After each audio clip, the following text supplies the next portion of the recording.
up, guys? We got another beer review coming at you. This one is in honor of BrewDog going bankrupt or being sold or whatever it is you want to call it. It is BrewDog Punk IPA. I don't think I've ever had a BrewDog before. I mean, it's pretty big over like in the UK and then that in Europe area. I'm sure you can find it in the States, but I don't think it's quite as a big thing in the US. But yeah, in case you haven't been you haven't seen anything about BrewDog. I mean, it's a pretty prominent kind of craft brewery in the UK, and there was just a big thing of it being bought and sold. But yeah, this is apparently this is the beer that started it all. So I guess this is the first one that they did. I don't know, this 5.4% ABV. There's a lot of weird logos in the back. It's vegan. But yeah, alright. So it's kind of a lighter IPA. Of course, really outside of the US, you're not going to find the same kind of hefty IPAs. That's really more of a US thing. I've yet to find like the heavily hopped IPAs outside of the States. Although it's always funny, when I was living in Latin America, when people would go to a brewery or a bar and they'd order an IPA. You know, like it sounded like Speedy Gonzalez, IPA. But it was, you know, India Pale Ale. But instead of saying IPA, they would say IPA. It took me a second to figure out what was going on. Like, do you want an IPA? Like, I don't know what you're talking about, dude. But I don't know. So anyways, here is Punk IPA. Let's get into the review, get into the smell. Alright, it's got your classic IPA aromas of kind of a little piney, little pineapple-y, kind of earthy, but it's mild. It's more subdued than what you get in the States nowadays, which I can kind of appreciate. For me, I feel like some of the IPAs in the States are just kind of pushed the bitterness and the pininess so far to the extreme that for me it's a little too much. So I appreciate this. This feels like a little more subdued. But again, it just smells like a basic IPA that honestly you're probably gonna get at any craft brewery in the States. But it smells good, it smells refreshing. Smells clean. There's really not much else going on. I'm going to recommend it for smell because it does smell pretty decent. So, alright, let's get in a taste.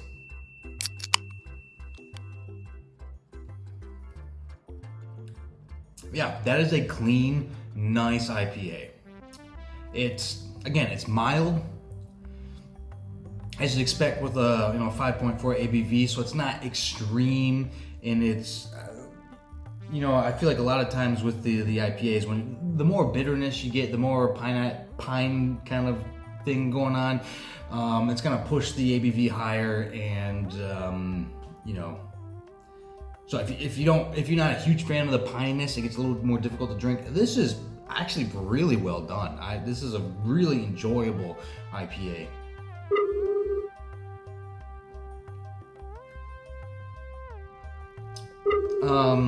Pininess, it's there, it's minimal. You have a bit of kind of an earthiness to it. I feel it almost has like a Pilsner taste. It feels almost more like a Pilsner meets IPA because it has kind of like a base of like I don't want to say wheat, but it almost does have like a grain base to it. Maybe almost like a wheat meets IPA, because there is kind of like a basic grain, not corn, it's definitely not corn based, but it has kind of like the first taste you get on your tongue is kind of like a Pilsnery wheat aspect, and then you get some of the that piney citrus aspect on the back end, but it's very minimal, but it blends really well together. It's really refreshing.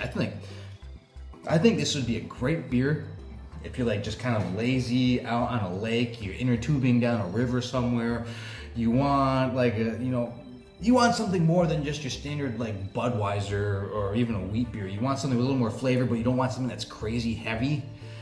I feel like this would be just a great, you fill up a cooler and you're just lounging around. I think this would be a great beer for that because, yeah, it's not heavy. It's very refreshing. I feel like that 5.5% ABV is really kind of a nice sweet spot.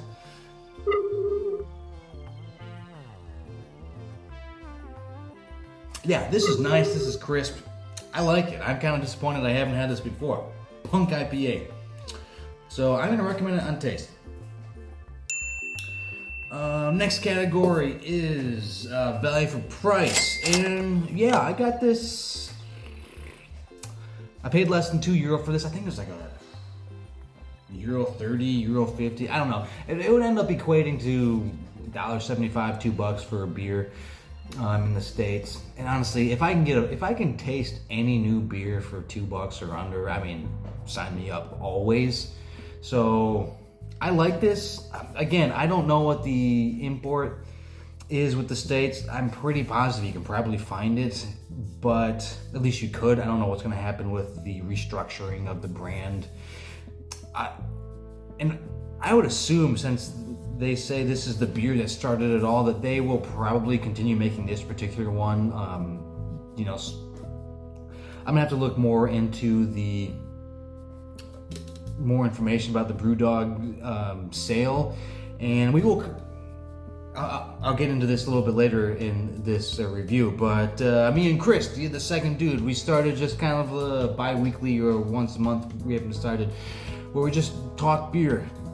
And it's just kind of, I have it listed as a podcast, but really it's just kind of two guys talking about beer news and everything. So we'll talk about this a little bit. I posted the other one earlier in the week, so if you want to give it a whirl, I feel like it's entertaining listening. If you're at work, put your headphones on, put it on YouTube, listen to it in the background. But we'll try to cover the BrewDog stuff in the next episode. But yeah, I think, I'm gonna recommend it on value for price. I think it's just it's a solid beer that I wish I had tried earlier. All right, next category is drinkability. Next category, but not drinkability, is distinction. How distinct is it? I always remember which one I was supposed to do next, but distinction. And here's the thing. It tastes like a lot of other IPAs. There's like not a particular ingredient that sets it apart from other IPAs. But I do feel like the IPA is one that a lot of craft breweries, they put out because they have to, because that was kind of like the trendy beer. But it's also the one that you can kind of cover up it's sucking the easiest, especially when you pump up the bitterness. I feel like for some, you pump the bitterness up so much you don't realize how actually just ass the rest of the taste is. You're just getting the bitterness. This one, the bitterness is minimal enough to the point where you can still get the other flavors, which is nice. It works really well. So if this beer actually sucked, you'd be able to taste like what wasn't working. But I feel like this one actually is really working very well. And so while there's no real flavor profile of the beer that stands out, that's unique, I feel like it's just done well enough in a way that it is superior to so many other IPAs that you'll have. And for that reason alone, I will recommend it for distinction. It's a well-made IPA, and it is an enjoyable one, and yeah, I like it. So I'm gonna recommend it on distinction. Next, drinkability, and I think you already know I'm gonna recommend this on drinkability. It's nice. It hits a sweet spot, and I really dig it. I think just this thing is a really well-made beer. It is super refreshing. I think it's a great beer to drink when it's hot out. If you find this beer during the summertime, pick it up. You will not be disappointed. I think this will be a great beer to beat the heat. I don't know. I'm recommending this as a summer beer. Check it out. Again, this is the only caveat is I'm hoping that the recipe and things don't get tweaked or changed, or you never know when there's a takeover what's going to happen. But as long as everything stays the same with its production, absolutely grab this beer. I think it's solid. So I'm going to recommend it for drinkability. And last category is would I buy it again? And absolutely I would. Now, IPA is not necessarily my go-to beer. There's a couple IPAs that I do really like, but it's not necessarily like at the top of my rotation. Like if I'm I just feel like grabbing a beer. IPA is not always the kind of beer that I'm gonna get, but this particular one is it's refreshing, it's easy to drink. The ABV isn't crazy, but it's still not bad at 5.4. I think this is this fits a really nice segment of my beer drinking that I would absolutely get this again. And this is absolutely a beer I would keep on stock during the summertime. So I absolutely would buy it again. And I believe that means I gave it the full thumbs up across the board, which means it gets the official Two Dudes stamp of approval. Now, again, I don't know what the official import is into the US, especially because the IPA is so prevalent in the US and the pushing of the extreme IPA is so prevalent in the US. So I don't know what punk IPA is. Like, I'm sure you can find it, especially if you have like a one of those giant like warehouse booze stores. You'll be able to find it there.